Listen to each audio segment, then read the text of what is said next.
Mga kabrigada, nagsanib puwersa ang PNP, CIDG at NBI sa paghahain ng mga reklamong murder at frustrated murder sa Department of Justice laban sa mga itinuturong sangkot sa pagpatay kay dating PCSO official Wesley Barayuga at sa sugatan niyang driver.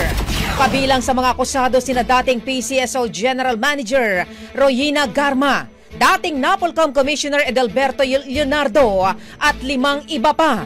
Bukod dito, kasamang inireklamo sa DOJ ang mga nagsiwalat ng karagdagang impormasyon sa Quadcom, kabilang si Police Lieutenant Colonel Santi Mendoza na siyang nagturo kina Garma at Leonardo bilang umano'y mastermind sa krimen. Samantala mga kabrigada, mariing itinanggi at pinabulaanan ni Garma at Leonardo ang mga paratang laban sa kanila. Ang bahaging ito ay hatid sa atin ng Power Cells Herbal Capsule. Tuldukan ang sakit dahil ikaw ang sandigan.